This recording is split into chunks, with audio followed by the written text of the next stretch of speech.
ये अलग बात है कि हम मौलवियों का आलम यह है, जानते हैं मौलवियों का मकाम बहुत ऊंचा है। अल्लाह ने कुरान में कहा इन्नमा यख्शल्लाह मिन इबादिहिल उलमा, अल्लाह के बंदों में मौलवी ज्यादा अल्लाह से डरते हैं। अल्लाह ने जिन्हें कहा वल्लज़ीना उतुल इल्मा दरजात, जिनको इल्म दिया गया उनके ऊंचे दर्जे हैं। अल्लाह ने तीसरी जगह में कहा अल्लाह के रसूल ने कि फज़लुल आलिम अलल आबिदी का फज़लिल कमरी अला साइरिल कवाकिब, आलिम की फजीलत आम पब्लिक पर, आबिदों नमाजियों पर ऐसे है जिस तरह चांद की फजीलत सितारों पर। आप सल्लल्लाहु अलैहि वसल्लम ने ये भी फरमाया कि उलमा वरसतुल अंबिया, उलमा नबियों के वारिस, बड़ा ऊंचा मकाम है। लेकिन अगर गड़बड़ी करे, थोड़ी गलती करे और जुर्म संगीन जुर्म कर ले तो इनकी जगह भी बहुत खतरनाक है कि नहीं? जहन्नम में बहुत खतरनाक जगह में डाले जाएंगे। जितना ऊंचा मकाम है उतना जुर्म करने से अल्लाह के यहाँ उतनी बड़ी और संगीन सजा भी है। इसलिए हम सबको भी सुधार कर रहना चाहिए। यहाँ तंजीम खोला गया है यतीम, अनाथ, बेवा, मिस्कीनों के हेल्प के लिए, मदद के लिए। कितना अच्छा काम है।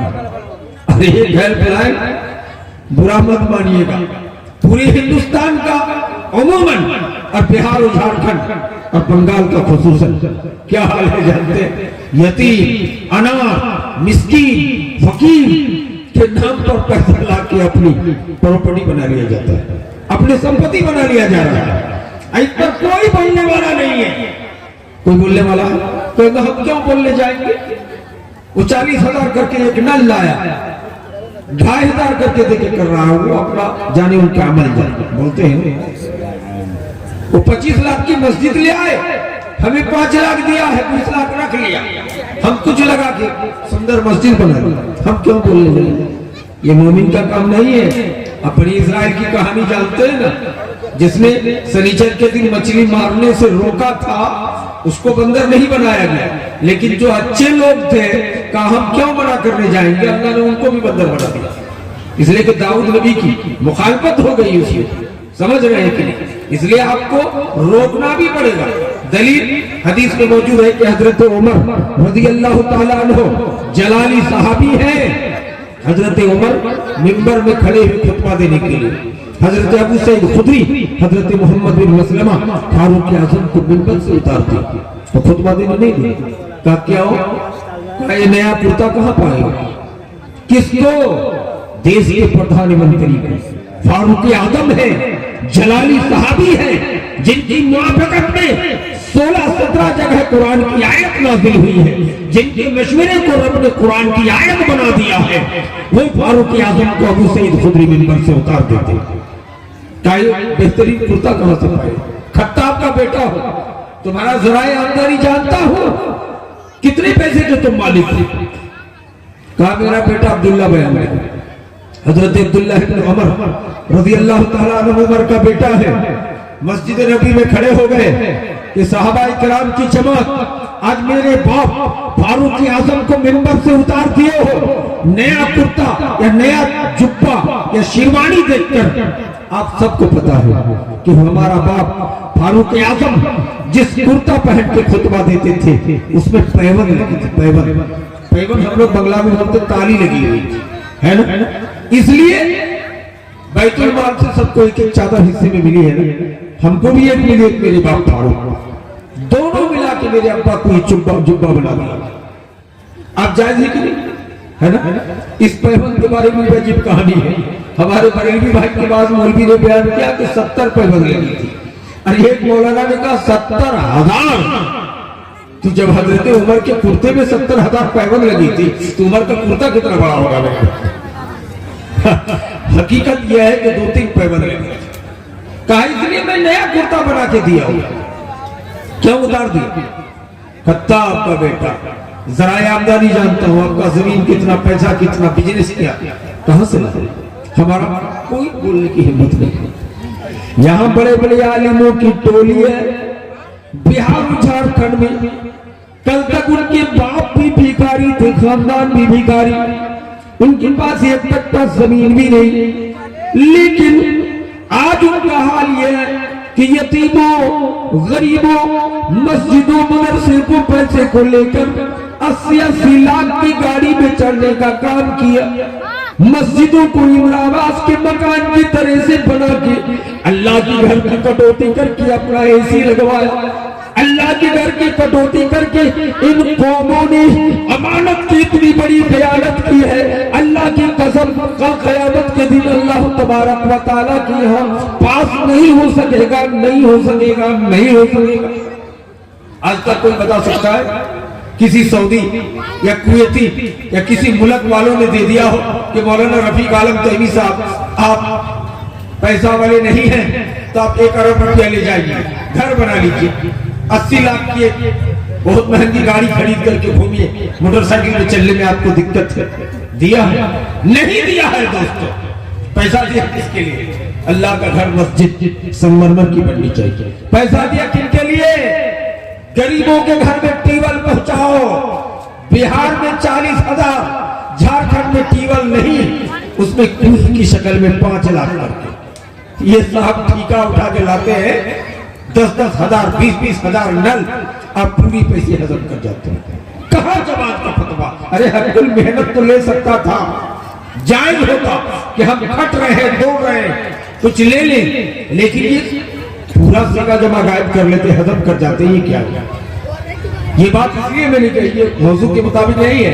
मैं इसलिए ये बात तमहीद के तौर पे कह रहा हूँ कि हमारे लाल बथानी के नौजवानों ने टीम कायम किया है कि यतीमों की मदद किया जाए, बेवारान की मदद किया जाए, और कोई मुसीबत ज़दा आपातकालीन के मने अचानक कुछ मुसीबत आ जाए तो उस मुसीबत ज़दा की मदद कैसे किया जाए?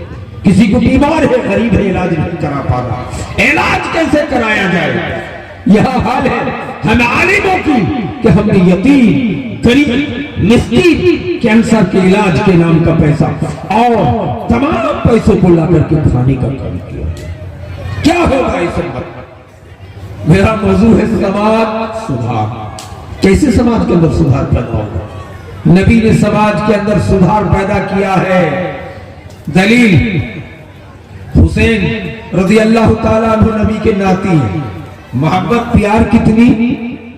जुमा का खुतबा दे रहे हैं नबी, अल्हम्दुलिल्लाह नहमदुहु व नस्तईनुहु। हजरत हुसैन तशरीफ ला रहे, छोटा बच्चा है।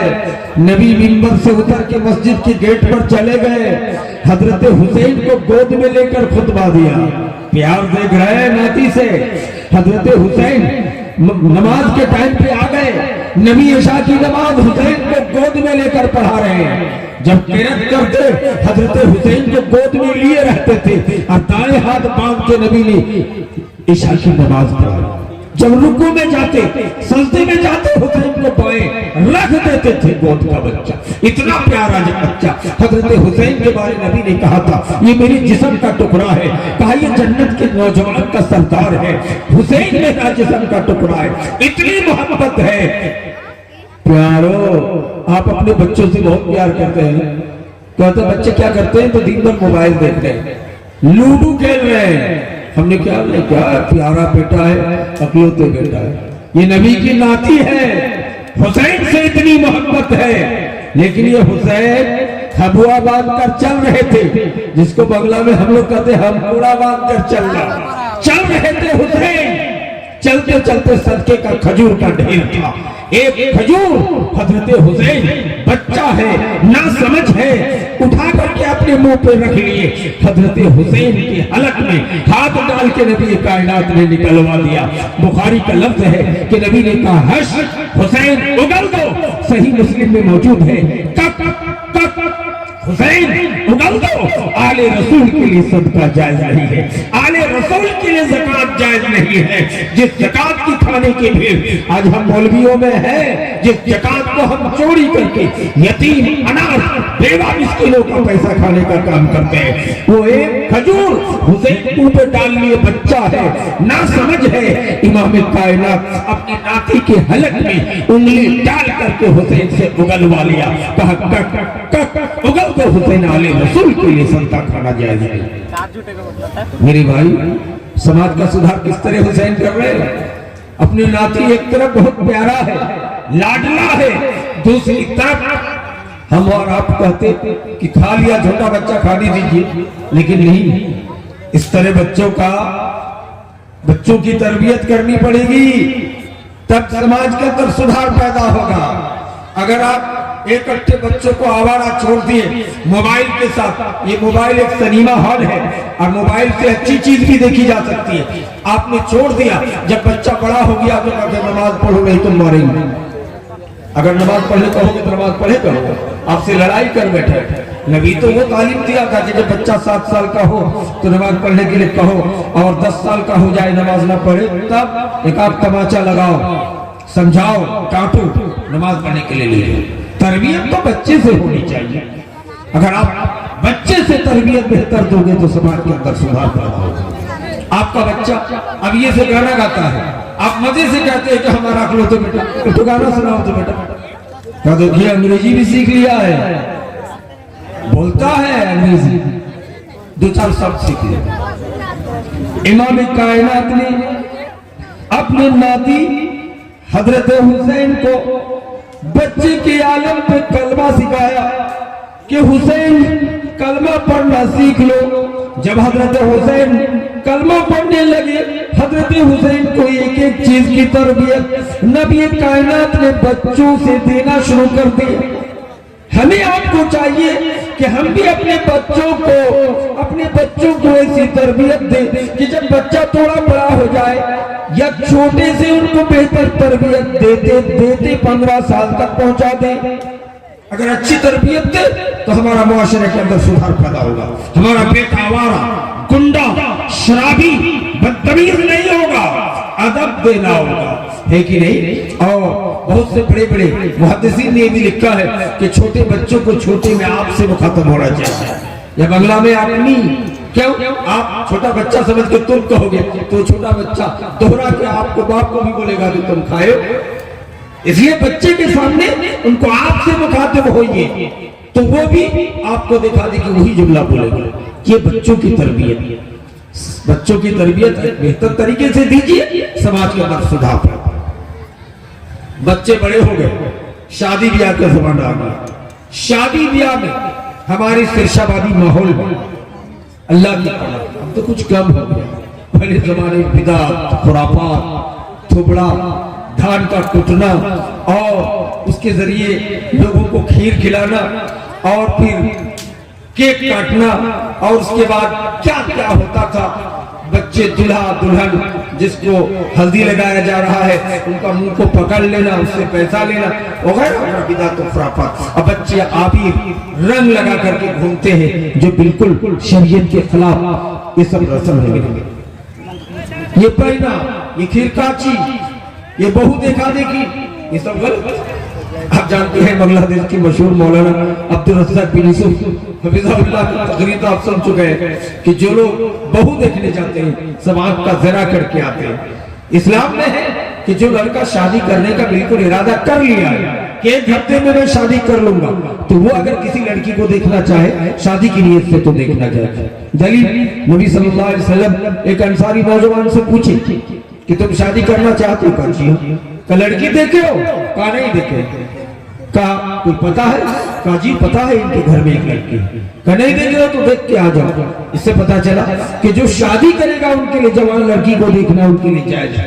देख के आया, कहा नबी मुझे पसंद है। नबी ने लड़की के बाप को बुलाया, कहा तुमको ये लड़का पसंद है? तो मैं घर से पूछ के आता हूँ। कहा पसंद है। नबी वही खड़े हो गए, खुतबा पढ़ दिए, या पढ़ने के बाद आपने कहा कितना मोहर दोगे? उस मोहर के बदले में निकाह पड़ा। ना दामाद के सर पे लाल टोपी लगाए, ना उसको स्पेशल दुल्हा का कपड़ा पहनाया गया, ना उनको पायजामा पहनाया गया, ना सर पे लाल टोपी रखने की जरूरत पड़ी, कुछ नहीं। और उसके बाद साहबा इकराम में एक साहबी तशरीफ लाए, उन्होंने खजूर बांट दिया और दामाद बाबू को दुल्हा बाबू को नबी ने कहा कि जाके वलीमा का भोज खिला देना। कुछ ना जुटे तो 1, 2, 4, 5 किलो का बकरी ही दबा करके लोगों को भोज खिला। पता ये चला कि वलीमा की दावत ये भोज खिलाना ये सुन्नत रसूल है। लेकिन हमने शादी ब्याह समाज के अंदर किस तरह पैदा कर दिया। लड़की देखने जाते हैं तो उनकी भी दलाली होती है, आपकी बेटी की शादी करा देते हैं 20,000 रुपया दे दीजिएगा, अगर ये फ्री में करा देता तो जन्नत, लेकिन पैसा लिया। इनको मालूम नहीं है कि इमाम कायनात का इरशाद है कि ला यदखुलुल जन्नत सिमसारुन दलाल, जो दलाली करके पैसा लेता है वो जन्नत पे नहीं जाएगा। हाँ, लड़की के बाप लड़के के बाप खुश होकर कि मौलाना ने हमारी बेटी की शादी करा दिया, कुछ मांग नहीं किया, चलो एक को लुंगी दे देंगे, एक को कुर्ता पाजामा दे देंगे, फुल पैंट शर्ट दे देंगे, तो दे सकता है, ये नाजायज होगा। लेकिन हम मुतालबा करें कि आपकी बच्ची की शादी करा दिए, हमको 20,000 रुपया चाहिए, ये दलाल है। और दलाल को नबी ने 1600 साल पहले कह दिया कि ला यदखुलुल जन्नता सिमसार, दलाल जन्नत में नहीं जाएगा। चाहे दलाल शादी ब्याह का हो, चाहे दलाल मवेशी हाट का हो, चाहे दलाल जमीन बेचने वाला हो, खरीदवाने वाला हो, चाहे दलाल किसी भी प्रकार का दलाल हो, इमाम कायनात का फरमान है कि दलाली की कमाई हराम है, दलाली करने वाला जन्नत में नहीं जाएगा। शादी ब्याह सुधार पैदा करोगी कि नहीं? लड़की देखने जाते हर एक पूछता है कि मौलाना हमारे इंजीनियर बेटा की शादी कराना है, एक अच्छी लड़की देखिए। कैसी अच्छी भाई? तो बहुत खूब सुंदर, हेमा मालिनी की पोती से भी अच्छी होनी चाहिए। या क्या हो गया माशरे, सबको चाहिए सुंदर लड़की। अगर माशरे में लालबथानी में जिनकी लड़की थोड़ी काली हो गई है, देखने में कमसूरत हो गई है, उसको क्या करोगे? सबको सुंदर लड़की चाहिए और हर लड़की के बाप को सुंदर लड़का चाहिए। तो काला लड़का जिनके मुंह में चेचक का दाग है, काली लड़की को क्या करोगे? इसको गैर कौमों के साथ भागने के लिए छोड़ोगे?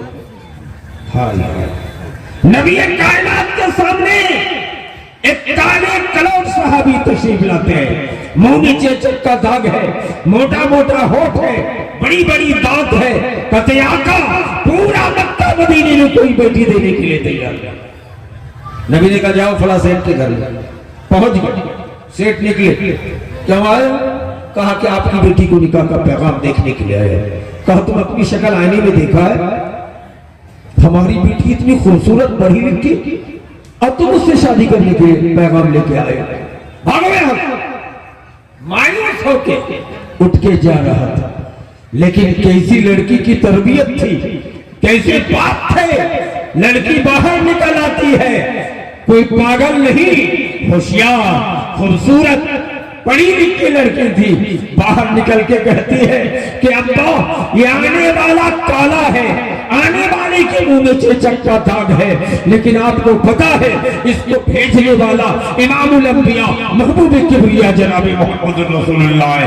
ए लड़का वापस आ जाओ, ये अब्बा जाके कह दो मुझे इस काले लड़के से शादी मंजूर है, रिश्ता मंजूर है, रिश्ता मंजूर। क्या तरबियत दिया था बेटियों को। आज हमारी बेटियां प्यार में लाभ में गैर मुस्लिम के साथ भाग रही है। कटिहार की सिरसाबादी लड़कियां एमबीबीएस डॉक्टर बने, बाप कह रहे हैं कि मौलाना एक लड़का बिहारी में तलाशी है, तो कहा सिरसाबादी में तो हमारी बेटी का जोड़ा मिलना मुश्किल है, इसलिए कि सुंदर लड़का वो भी एमबीबीएस डॉक्टर मिलना मुश्किल है। एक हफ्ते की बात खबर मिल रही कि पटना में जाके उनकी बेटी राजपूत लड़के के साथ कोर्ट मैरिज कर, अब जोड़ा मिला। तौबा तौबा तौबा। भाइयों, गरीब होकर अमीरों के बेटे, अमीर होकर गरीब से शादी करने का सिस्टम बताइए। देखा करो दलील हदीस। अमीर मुआविया यजीद के बाप ने रज़ी अल्लाह ताला अन्हु हजरत अली के बाद खलीफतुल मुस्लिमीन बने थे। यजीद के छोटी भाई खूबसूरत है, प्रधानमंत्री का बेटा है, निकाह का पैगाम लेकर हजरत अबू दरदा के घर तशरीफ लाए। अबू दरदा की बेटी बहुत खूबसूरत थी, पढ़ी लिखी थी, बादशाह तशरीफ लाए। अबू दरदा गरीब आदमी है, बादशाह की खातिर तवाज़ु की बात पूछ रहे हैं कि अमीर मुआविया क्यों तशरीफ लाए हो? कहा कि मेरी छोटा बेटा से आपकी बेटी के साथ रिश्ता करना चाहता। घर गए, घर जाने की बात कहते अबू दरदा के नाम। कहा अमीर अल मोमिनीन, आपके बेटे से मैं अपने लगते जिगर की शादी नहीं करा सकता हूं। अब क्यों? कहा मैंने अपनी बेटी की शादी कौन से गरीब लड़के से कराने का आज़म कर लिया है। कहा लड़का क्या करता है? कौन लड़का गरीब है, रोजाना जंगल से जलावन काट कर लाता है, गरीबों मिस्कीनों में जलावन को कभी फेरी बांट देता है और कभी बाजारों में जलावन बेचकर खाने के बराबर चावल आटा ले जाता है। इतना गरीब लड़का गाँव से मेरी बेटी की शादी होगी है कोई इस इलाके में निकल सकता है कि हमारी बेटी खूबसूरत हो, पढ़ी लिखी हो, और हमने अपनी बेटी की शादी एक गरीब जिसके पास एक टाइम किसी तरह खाना मुयस्सर हो दे दिया, बाद में मालदार हो देखा आपने। यह सबको चाहिए अरबपति, पैसा वाला, जमीन कितना है, बुलेट देगा कि नहीं, फोर व्हीलर देगा कि नहीं। समाज के अंदर सुधार कैसे लाओगे? वो भी एक हफ्ते के बाद तलाक है। अभी एक साहब की शादी हुई, बड़े आदमी की, तलाक देने के लिए आदमी बैठाए गए। कहा तलाक क्यों दे दोगे भाई, कोई कमी यही लड़की में? कहा तो फोर व्हीलर देने की बात थी, 25 लाख वाली गाड़ी, लेकिन अभी 15 लाख का देना चाहते। पंचायती करके कहा गया तो कहा 25 लाख की गाड़ी लाके परसों लाके रख दिया है। अब हजरत की मुस्कुराहट आई है, अब तक मुंह भारी किए हुए रहते थे। हाय हाय क्या हो गया माशरे को? हमने लड़की को मीरास नहीं दिया है। इस्लाम ने कहा कि बेटी को आधा आधा हिस्सा मिलेगा। अगर बेटी के बाप के पास 1 करोड़ रुपया है, बेटा को 10-10 लाख रुपया हिस्सा दे रहा है, तो बेटी को 5-5 लाख रुपया देना होगा। घड़ारी जिस जमीन में मकान बनाया जा रहा है, अगर 2-2 कट्ठा करके बेटा को दिए हैं, तो 1 कट्ठा बेटी को दाम भिजवाना होगा। तब आप मोमिन हो सकते हैं। नबी ने बराबर का बर्ताव किया है, समझ रहे? एक बेटी की शादी बहुत पहले हुई थी, उनको खटिया चौकी दिए थे, आज बेटी इंजीनियर बन गई, शादी कराए, इनको 10 लाख का फर्नीचर दे रहे हैं। तो आपका इंसाफ का तकाजा है कि अगर बड़ी बेटी जिंदा है तो उनके घर में भी भिजवा दीजिए। बराबर करना होगा। इस्लाम में सामान बराबर, इस चीज आपको देखनी है। हजरत अबू दरदा की बेटी से शादी किनकी हुई? गरीब की घरानी। मेरे भाई जहर लेना बंद करो, ये भी भाई हरामकारी है। हमारा आप बोलते हैं क्या आलिम कहे क्या जाहिल कहे, सब लोग पैसा लेने लगे। कोशिश करो कि किसी कम खूबसूरत से शादी कराओ। शायर कहता हुस्ने सूरत चंद रोजा, हुस्ने सीरत मुस्तकिल, उससे खुश होता ही निगाहें, इससे खुश होता ही दिल। अरे खूबसूरती वक्ती तौर पर, निगाह की खूबसूरती में अच्छा आपकी आंख में ठीक लगे, लेकिन सीरत अगर अच्छी हो तो आपकी पूरी जिंदगी को जन्नत बना दिया जाएगा। मेरे भाई आप कहेंगे कि खूबसूरत किसी को अल्लाह ने बना दिया, किसी को लगड़ा बना दिया, किसी को काना बना दिया, किसी को बदसूरत बना दिया, किसी को नाटा बना दिया। ये अल्लाह की गलती नहीं, नौजुबिल्लाह। शिया हज़रात का एक चैनल आता है, वो अल्लाह की गलती निकलता है। नौजुबिल्लाह अल्लाह गलत नहीं है। अल्लाह ऐसा इसलिए किया है आपका एग्जाम लेने के लिए, लियब्लुवकुम अय्युकुम अहसनु अमला, अमल कौन अच्छा कर रहा है। अल्लाह कहता है कि अगर मैं चाहता तो पूरी दुनिया के लोगों को अरबपति बना देता, अगर मैं चाहता तो सारे लोगों को खूबसूरत बना देता, किसी को लगला नहीं बनाता, किसी को लूला नहीं बनाता, किसी को नाबीना नहीं बनाता, सबको अच्छा बनाता। लेकिन अल्लाह एग्जाम लेने के लिए कि सबको गरीब बनाया, तुमको मालदार बनाया हो, तुम फिरौन बन रहे हो का दौलत लेकर, ये देखने के लिए गरीब बनाया हो कि तुम एहसास कब्तरी का शिकार तो नहीं हो, जजा फजा तो नहीं कर रहे हो, तो अल्लाह ने हमको गरीब बना दिया। इसलिए किसी को सुंदर बनाया है कि तुम घमंड तो नहीं कर रहे हो कि हमारे खानदान बहुत खूबसूरत है, हम लोग हीरो के खानदान से ताल्लुक रखते हैं।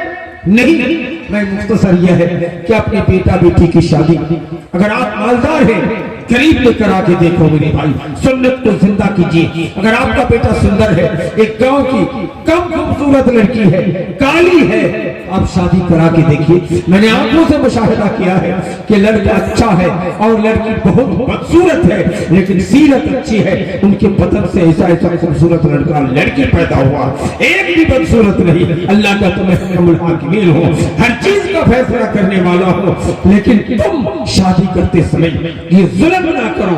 गाड़ियां और रंग बिरंग की चीजें मांग तो करते ही हो, साथ साथ सबसे खतरनाक जहर ये भी है कि हर लड़का कहे कि मैं खूबसूरत लड़की से शादी करूंगा, या हर लड़की बोले कि मैं खूबसूरत लड़का से शादी करूंगी। गलत है, गलत है, गलत है। सीरत को देख के भी शादी की जाती है मेरे भाई। अगर सीरत अच्छी है, अखलाक व्यवहार अच्छी है, आपके समाज के अंदर सुधार पैदा हो। हर महीने में तलाक का फतवा, मौलवियों को बुलाया जाता है, शादी हुई तलाक का मामला। क्या हो गया मुस्लिम से?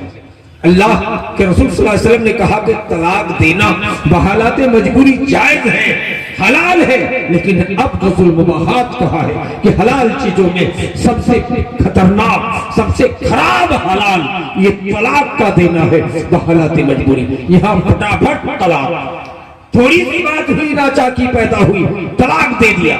मेरे भाई, समाज के अंदर सुधार पैदा करो, मोहब्बत करो अपनी बेटा बेटी औलाद के बीच में, और आप अपनी बहुओं के साथ जुल्म न करो। मेरी माए, आप इस पंडाल में मौजूद हैं, आप भी उर्दू समझती है, मैं आपको कहना चाहूंगा कि आपको बहुओं बेटियों के बीच में भी बराबर इंसाफ करना होगा। अगर आप एक बहु गरीब की बेटी लाए हैं, एक मालदार की बेटी है, तो दोनों को एक नजर से, एक बराबर नजर से देखना होगा। अगर आपने नाइंसाफी की, दो नियति की, मेरी माँ आपकी तहज्जुद, आपकी नमाज, आपके रोजे को अल्लाह बर्बाद कर देगा, आपको जहन्नमी पापी बना देगा। दलील क़यामत के मैदान में एक आदमी 99% नेकी लेके आया, लेकिन जहन्नम में चला जाएगा। क्यों? शतमनी, किसी को गाली दिया है, सरबन, किसी को मारा है, किसी को तहमत लगाया है, किसी की जमीन हड़पा होगा। आपको पता है मैदानी महशर होगा, वहां सारी चीजों की हिसाब रत्ती बराबर। कहेंगे कहां से जान लेगा अल्लाह? किरामन कातिबीन तो फरिश्ता रखा है, एक एक आदमी के लिए 99 रजिस्टर तैयार करवाया है अल्लाह ने। कितना? 99, एक एक रजिस्टर। कितना बड़ा पता है? वर्क जब पलटेगा तो एक कटिहार तो दूसरा चला जाएगा धनबाद। एक एक आदमी के लिए 99 रजिस्टर, एक एक नोट चोरी करके रात की तारीकी में तुमने ज़िना किया है, अल्लाह दिखाएगा मैदानी महशर। समझ जुल्म किए हो, सताए हो, जब देखेगा तो हैरत करेगा। अल्लाह ने सूरह कहफ में निकल के आए, कहेगा इंसान मा लिहाज़ल किताब ला युगादिरु सगीरतन वला कबीरा इल्ला अहसाहा। क्या हो गया इस रजिस्टर को, क्या हो गया इस नामाए अमाल को कि छोटी बड़ी नेकी गुनाह कुछ भी छुपा नहीं है, सब अल्लाह ने नोट करवा लिया, नोट किया हुआ है। इसलिए शादी को आसान करो। नबी ने फरमाया सबसे बरकत वाली शादी वो है जिसमें खर्च कम हो, जिसमें कम मामला हो। लोगों को मालूम भी कराना, धूमधाम से भोज खिलाना भी जरूरी नहीं है। नबी के गांव में शादी हो रही है, अब्दुर्रहमान बिन औफ की, नबी को पता तक नहीं है। अब्दुर्रहमान, तुम्हारे कपड़ों में कुछ जर्दी लगी है, शादी किए हो? कहा जी हाँ। कहा अच्छा अच्छा, वलीमा किया? कहा जी हाँ। यहाँ हजरत अब्दुर्रहमान बिन औफ की शादी हो रही है, वलीमा की दावत हो गई, नबी को पता तक नहीं। अब मौलाना सरदार हमारे गांव में तो आप लोग तो दावत ही नहीं दिए, कोई जरूरी नहीं है। हाँ, निकाह का ऐलान करने के लिए कहा है, लोगों को मालूम करने के लिए कहा है, ताकि मालूम हो तो ज़िना का इनकार न हो। तो समाज सुधार के लिए अपनी शादी ब्याह और तलाक के मामले को कम करो, शादी ब्याह शरीफ मामले को इख्तियार करो। यकीन मानिए कि हम अगर इस तरह से शादी बेटा बेटी का देने लग जाए कि हम मालदार हैं, दूसरा गरीब है, रिश्ता जोड़ो और निभाओ, कामयाबी आएगी। समाज सुधार के लिए और क्या जरूरी है? समाज सुधार के लिए है घर से समाज सुधार की जरूरत है। बाप हाजी है, मौलाना है, नमाजी है, दूसरा बेटा नमाज का पाबंद नहीं है। ये हमारी जिम्मेदारी है कि बेटा को जगाए, उनको तबलीग करें कि आपको नमाज पढ़ना है बेटा, कल क़यामत के दिन तुम्हें जवाब देना होगा। कल क़यामत के तुम हमारे गरीबान पकड़ के तुम आओगे कि मेरा बाप है, नमाज का पाबंद था, मुझे कभी नमाज पढ़ने के लिए नहीं कहा था, रोजे की पाबंदी के लिए नहीं कहा था, ताकि फंस ना जाओ। बहू नमाज पढ़ती है कि नहीं, बीवी नमाज पढ़ती है कि नहीं, बेटा नमाज पढ़ता है कि नहीं, बेटी नमाज पढ़ती है कि नहीं, हर चीज का ख्याल करना होगा, तब ना आपके समाज के अंदर सुधार पैदा होगा। इंसाफ बराबर। भाई बाप है, इतने बेवकूफ होते हैं कि अगर 5 बेटा है, एक सुंदर बेटा और खूब कमाने वाला इंजीनियर साहब है, उससे खूब मोहब्बत, और उनके बेटे को हमेशा गोद में लेके लालबदारी चौक में चाय पीने के लिए, कौन है ओ इंजीनियर साहब, लगता है और पता है, समझ इनको पता नहीं है। हजरत अनस बिन मालिक रज़ी अल्लाह ताला अन्हु कहते हैं कि मैं इमाम कायनात की खिदमत में बच्चों को गोद में बदल बदल के लाता था। इमाम कायनात ने पूछा, अनस तुम्हारे पास कितने बच्चे हैं? कान रहमतुल लिल आलमीन, ये अल्लाह के रसूल, मेरे पास बच्चे ज्यादा नहीं, लेकिन मैं बच्चों को रोजाना गोद लेने में बराबर करता हूँ। गोद लेना मुझे बराबर का मतलब, आज इंजीनियर के बेटा को गोद लेके आए थे ललबदानी जब चाय पीने के लिए, तो कल बड़का बेटा का छठा बेटा को लेके आएंगे, परसों नाती को लेके आएंगे। हजरत अनस कहते मैंने इंसाफ बराबर करने की कोशिश की। समझ रहे हैं? 5 बेटा है, एक कमाता है, इतने कमा है, एक लगा हो गया, एक को पोलिया मार दिया है, एक नाबीना है, हम भीतरी तौर पर नफरत करते हैं उससे। और जो सुंदर बेटा है, कमाने वाला, उससे मोहब्बत करता है। आप मोमिन नहीं, आपको बेटा की हैसियत से मोहब्बत बराबर करनी है। कुछ लोग कहेंगे मौलाना हजरत याकूब के 11 बेटे थे, वो भी नबी थे, लेकिन 11 बेटों ने हजरत यूसुफ और बिन्यामीन से ज्यादा मोहब्बत नहीं चलेगा। ये पहले की शरीयत है, ये याकूब की शरीयत है। हजरत मोहम्मद मुस्तफा सल्लल्लाहु अलैहि वसल्लम की शरीयत में बेटा काला हो गोरा हो, सबसे बराबर मोहब्बत भी करनी है, बराबर नजर से देखना है, बराबर पैसा। कहते बड़का बेटा बाप दाखिल होता है, ये जहालत का भाषा है, उसको 10 कट्ठा जमीन अलग से दिया जाएगा। गलत, जो आसमा है उसको आप 10 कट्ठा जमीन की वसीयत नहीं कर सकते। मस्जिद मदरसे में वसीयत रोक दिया गया। एक साहब ने कहा पूरी दौलत में मदरसा मस्जिद में दे दूंगा। नबी ने कहा तुम्हारे बच्चे भीख मांग के खाएगा, 3 हिस्सा करो, एक हिस्सा मस्जिद मदरसा में दे सकते हो, 2 हिस्सा बेटा बेटी के लिए रखो। शरीयत या हम बड़े बेटे को 10 कट्ठा दे देते, नहीं दे सकती। तो पहले से कमाया है, जमीन जायदाद बाप के साथ मिलकर किया है, अरे किया है तो खाया भी है। बेटा बराबर है, बराबर नजर से देखना, बेटियों के साथ भी बराबर इंसाफ करना है। मेरी माँ नतनी से खूब मोहब्बत करेगी, अगर पोती है तो उनको एक बार, और नतनी है तो 2-3 बार उनको पूरी पीठा चुपके से खिलाएगी। खिलाती है, हजियत साहिबा है, तहज्जुद गुजार है। मेरी माए आपकी नमाज, आपकी तहज्जुद रोजी को अल्लाह बेकार कर देगा। नीयत गड़बड़ हो गई, आपने पोती को मोहब्बत की नजर से नहीं देखा है, हालांकि पोती बेटी की औलाद है, नतनी बेटी की औलाद है, बराबर का इंसाफ करना है। अब कुछ मर्द नाती को देखना नहीं चाहेगा, पोते को कहेगा ये हमारा, और नाती को कहेगा ये दूसरे की औलाद है। गलत, दूसरे की औलाद नहीं है, पोता बेटा का बेटा है, नाती बेटी का, बराबर का बर्ताव करना होगा। हाँ, नाती मेहमान के तौर पर कभी आया है, बाहर का नाती है तो पोता के मुकाबले में तरजीह देके मेहमान समझ के उसको कुछ खिला दे तो अलग बात, लेकिन नीयत में बराबर करना होगा। अगर आपने बराबर नहीं की, कल क़यामत के दिन आपको इसका हिसाब देना पड़ेगा। मेरे भाइयों, बेटों को भी चाहिए कि बाप से मोहब्बत करें। मोहब्बत करेंगे, बाप कुछ नहीं कमाया है। मौलाना रफीक तहमी साहब का बाप 1 करोड़ नहीं 10 करोड़ की संपत्ति बना के रखा है। तौहीद सल्फी के बाप कुछ कमा के नहीं रखा, मान लीजिए बिल्कुल कोड़ी है ना। अब हम कमाने लगे पैसा, बाप को ताना दे रहे हैं, ओ सेब अंगूर चाहिए, इकट्ठा कमा के रखे हो।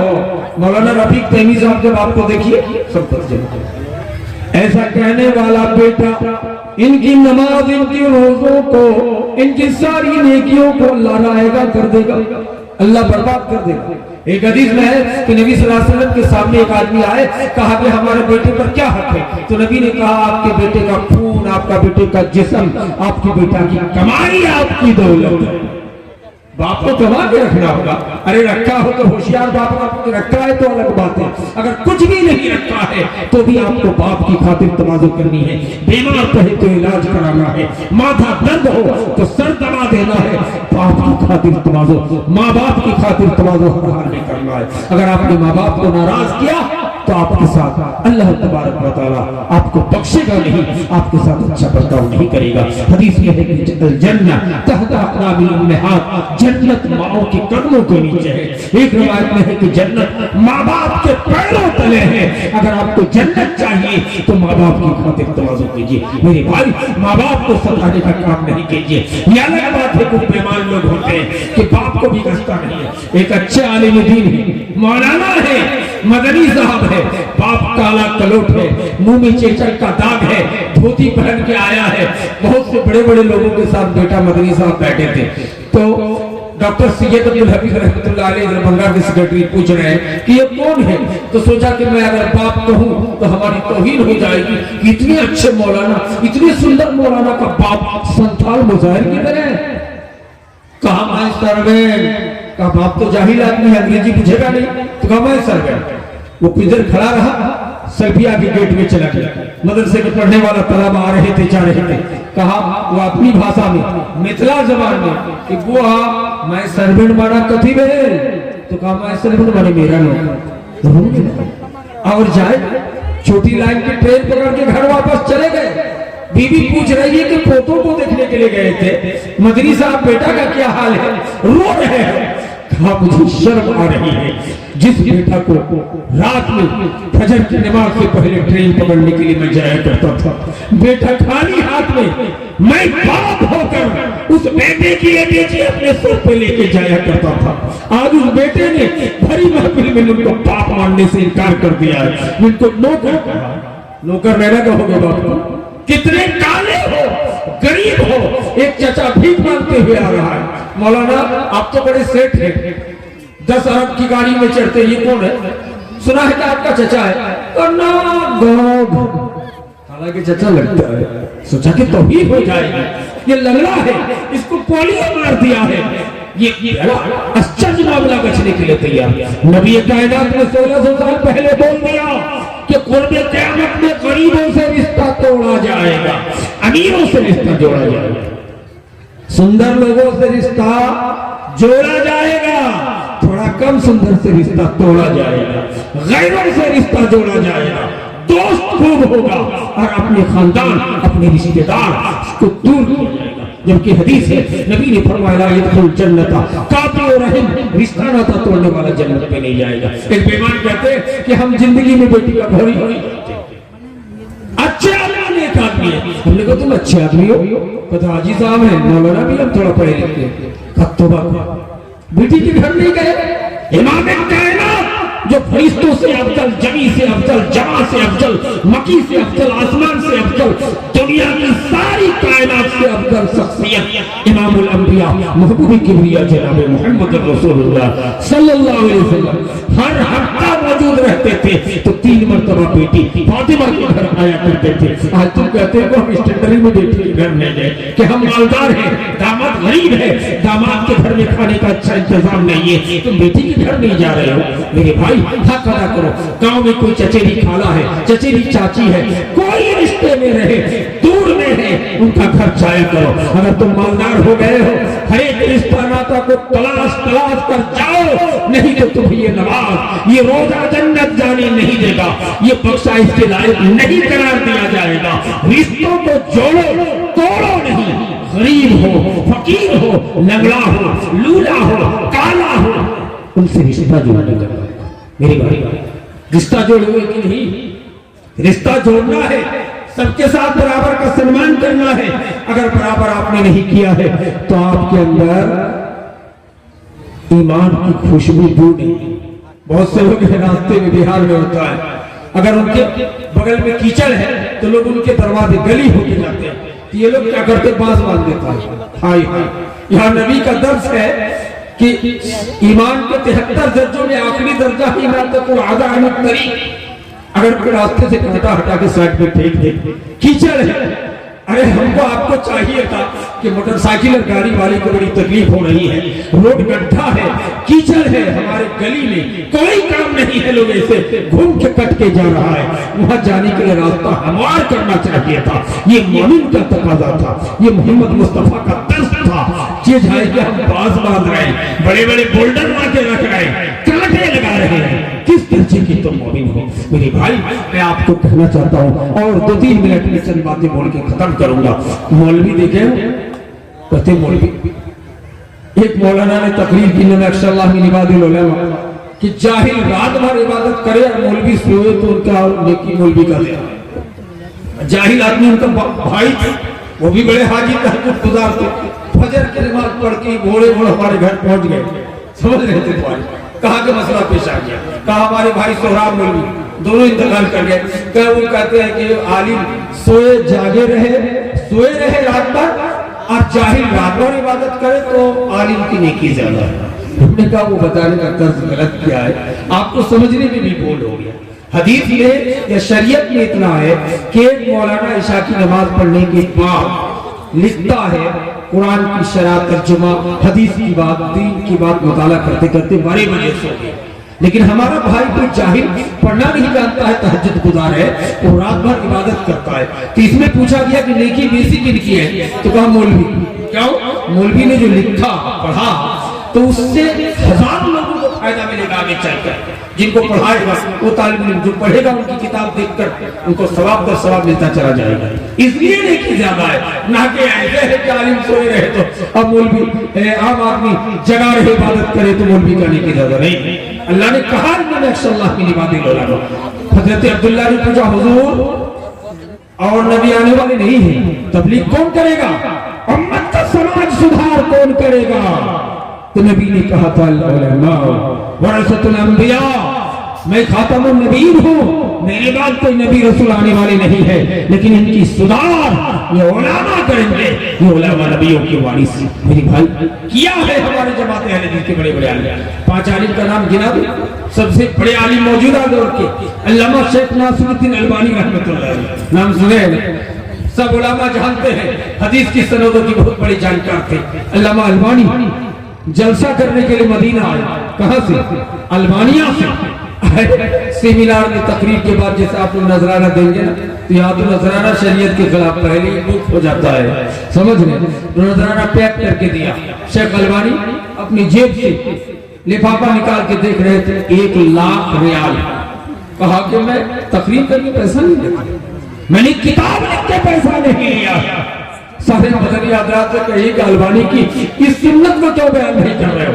कब्र में मिट्टी देना बिदअत करार दे रहे हो, दुआ मांगना बिदअत करार दे रहे हो, नए नए फतवे तो लागू कर रहे हैं, लेकिन इस फतवे को क्यों नहीं लागू कर रहे कि अल्लामा नासिरुद्दीन अलबानी रहमतुल्लाह ने जलसा करके तकरीर करके लिख के पैसा नहीं दिया। हालांकि तो मालदार घराने के नहीं थे, गरीब घराने के थे। कहा मैं मानता नहीं, लेता नहीं,